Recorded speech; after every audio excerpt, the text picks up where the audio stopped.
Feeling good, yo. Feeling good. With your boy Perplex84 back at it again, representing Cerebral Cortex reviews.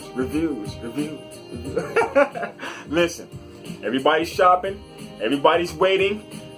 Hey, you got your PS4 Pro out. People bought that over the holiday season. You got your Xbox One. People bought that. They got so many different versions of these different systems. They have the Scorpio coming out. People saving their cash for that. You got the Nintendo Switch coming out. You're saving your cash for that.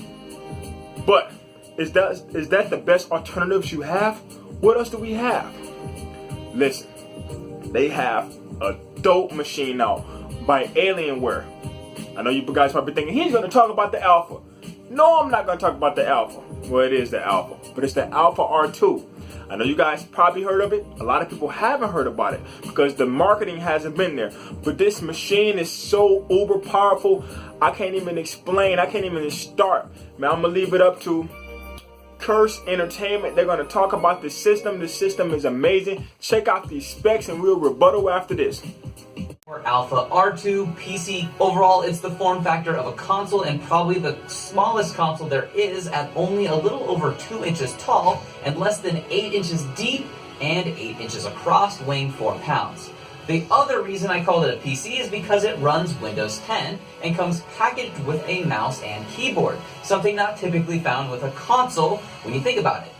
So overall, I think it's both a PC and a console, a good combination that the Steam machine wanted to be, but with OS limitations that were difficult to ignore. The first thing you probably want to know is what kind of specs does the Alpha come in? The base model for the new Alpha is $599 US with an i3-6100T processor and a Radeon R9 M470X. Next, at $799, you'll get an i5 6400T and a GTX 960. And at the top spec we have for $949 US is an i7 6700T, a GTX 960, 16 gigabytes of DDR4, and a 1 terabyte hard drive. Yeah, man, I'm telling you that thing. Oh, let me get back to the camera. Oh, I'm back, y'all. My bad. I'm kind of late. But anyway, did y'all see the specs on that Alienware Alpha, man? That R2, man. I'm gonna tell you right now, and you guys know too. With those specs, especially with that i7 GTX 960, you think the Scorpio is gonna come close to that? No, it's gonna come close to it in price. You can get that Alienware R2, that high power one, for like probably $900 now. That freaking Xbox One Scorpio is what I'm hearing. It's gonna be like in the ballpark between $650 and $700. That's crazy. That's Looney Tune. That's buffoonery.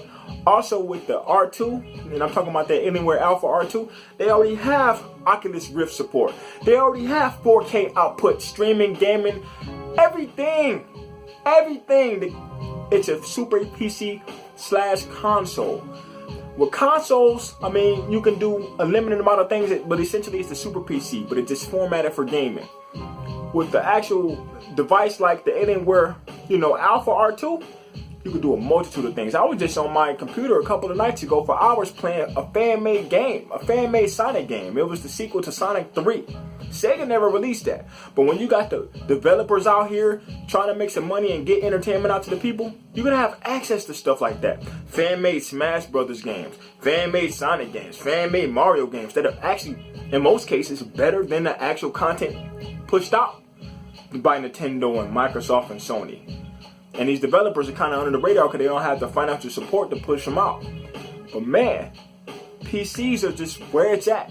And console / PC hybrids, it's putting tingles in my spine. Hey, y'all ready for that freaking Nintendo Switch to come out? Y'all ready for it? You hyped for it? I know I am, man. Shoot, if I ain't got the money for it, man, I might steal me one, man. I might look like Bigums, man, from Chappelle's show.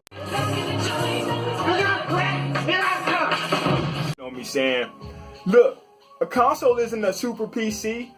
A console is just a console. Listen, don't be limited in your intellect. Consoles are super PCs. Like I said earlier in my video right here, they're super PCs, but they're formatted and they're catered to gaming. Can a console not do everything that a computer can do? Can a console can it not browse Netflix and Hulu and have different UI support and browse the web and download files and everything else? Consoles can do all of that stuff now. So there's no difference. I mean, the gap is closing rapidly. In fact, the door is already closed. The gap is already closed. So yeah, I believe the Nintendo Switch is going to be a super PC. It's going to be an epic, innovative machine. People were saying, well, Forbes didn't say this, and I did at the time didn't say that. Everybody has their opinions, and they've been changing their opinions and changing their minds since they've been pulling out the sources out of their behinds. Sources change. People change their minds, especially when news start trickling down. But either way, I'm gonna stay hyped. Y'all stay hyped. Let's have some fun with this game stuff. I'm gonna put this camera down. My arm getting tired. I'm out, y'all. Love y'all. Subscribe. Share the videos. I'm out. Peace. Hey. I gotta get that right, man. Send me a video on how to do that, man. That's a cool little dance. I gotta get that down.